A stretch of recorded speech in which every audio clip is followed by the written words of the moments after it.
ഇന്നത്തെ ഡെയിലി മഞ്ഞയിലേക്ക് നിങ്ങളെല്ലാവരെയും സ്വാഗതം ചെയ്യുന്നു.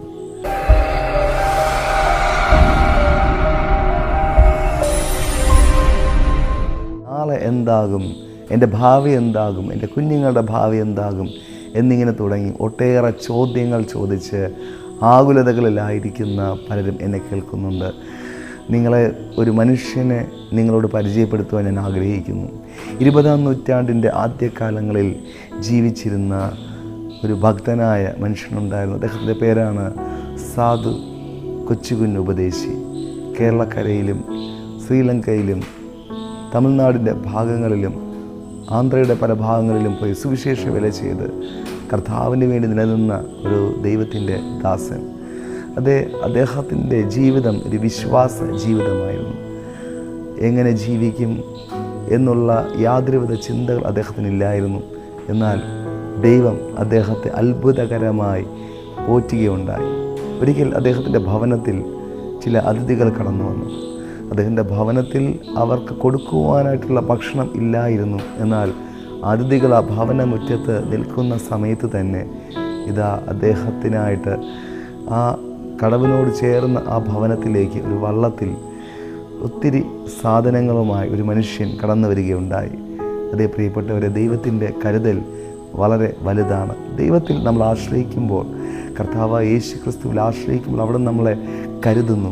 ദൈവത്തിൻ്റെ വചനമായ ബൈബിളിൽ ഇപ്രകാരം പറയുന്നു: അവിടുന്ന് നിങ്ങൾക്കായി കരുതുന്നതാകിയാൽ നിങ്ങളുടെ സകല ചിന്താകുലങ്ങളും അവിടുത്തെ കരങ്ങളിൽ ഇട്ടുകൊള്ളുവിൻ.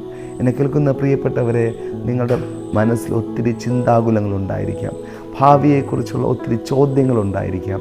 എന്നാൽ ഈ ചോദ്യങ്ങളും ഈ ചിന്താകുലങ്ങളുമെല്ലാം യേശു കർത്താവിൻ്റെ കരങ്ങളിൽ കൊടുക്കുമെങ്കിൽ നിങ്ങൾക്ക് വലിയ സമാധാനം ലഭിക്കുമെന്ന് മാത്രമല്ല, നിങ്ങളുടെ ആവശ്യങ്ങളിൽ ദൈവിക കരുതൽ അനുഭവിക്കുവാനും കഴിയും.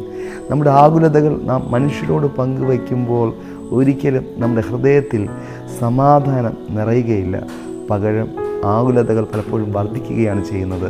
എന്നാൽ പ്രിയപ്പെട്ടവരെ, ദൈവത്തോട് നിങ്ങളുടെ ആകുലതകൾ പറയുമ്പോൾ അവിടുന്ന് നിങ്ങളുടെ ആകുലതകൾ നീക്കി നിങ്ങൾക്ക് സമാധാനത്തെ നൽകുന്നു. ഏറ്റവും വലിയ വിശ്വാസ ജീവിതം നയിച്ച കർത്താവായ യേശു ക്രിസ്തുവിൻ്റെ ജീവിതം ഇപ്രകാരമായിരുന്നു. അവിടുന്ന് ദൈവമായിരുന്നിട്ടും ദൈവത്തിൻ്റെ മഹത്വവും പ്രൗഢിയും എല്ലാം വേണ്ടെന്ന് വെച്ച് ഈ താണഭൂമിയിലേക്ക് കടന്നു വന്നു. ഈ താണഭൂമിയിൽ യേശു സ്വന്തമല്ലാത്ത ഒരിടത്ത് ജനിക്കുവാനിടയായിത്തീർന്നു. യേശു അധ്വാനിച്ചിട്ടില്ലാത്ത ഭക്ഷണം യേശു ഭക്ഷിച്ചു. യേശു അധ്വാനിക്കാത്ത പണം യേശു കർത്താവിൻ്റെ കരങ്ങളിൽ എത്തുവാനിടയായിത്തീർന്നു.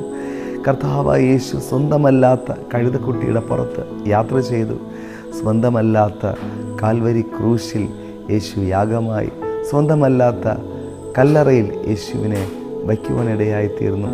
അതേ പ്രിയപ്പെട്ട സഹോദരങ്ങളെ, യേശു കർത്താവ് സ്വന്തമല്ലാത്ത ഇപ്രകാരമുള്ള ഒത്തിരി കാര്യങ്ങൾ യേശുവിൻ്റെ ജീവിതത്തിൽ പിതാവ് നൽകുവാനിടയായി. അതിലൂടെ യേശു നമുക്കൊരു മാതൃകയായി. നിങ്ങളുടെ ജീവിതത്തിലും കരുതുന്ന ഒരു ദൈവമുണ്ട്. പക്ഷേ വിശ്വസിക്കുവാൻ തയ്യാറാണെങ്കിൽ മാത്രമേ ദൈവിക കരുതൽ നിങ്ങളുടെ ലൈഫിൽ അനുഭവിക്കുവാൻ സാധിക്കുകയുള്ളൂ. ഈ സന്ദേശം കേൾക്കുമ്പോൾ തന്നെ നിങ്ങൾ പലതിനും ചൊല്ലി ആകുലപ്പെട്ടിരിക്കുന്ന ഒരു സമയമായിരിക്കാം ഇത്. നിശ്ചയമായി നിങ്ങൾ പൂർണ്ണമായും വിശ്വസിക്കുവാൻ തയ്യാറാണെങ്കിൽ, വിശ്വസിക്കുന്നവർക്ക് വേണ്ടി ദൈവത്തിൻ്റെ അത്ഭുത ശക്തിയാൽ നിങ്ങൾക്കുള്ള കരുതലുകളെ വെളിപ്പെടുത്തുന്നു. നിങ്ങൾ എന്നോട് ചേർന്ന് വിശ്വസിക്കുക. നിശ്ചയമായും ദൈവം നിങ്ങൾക്ക് വേണ്ടി കരുതുന്നു. God bless you.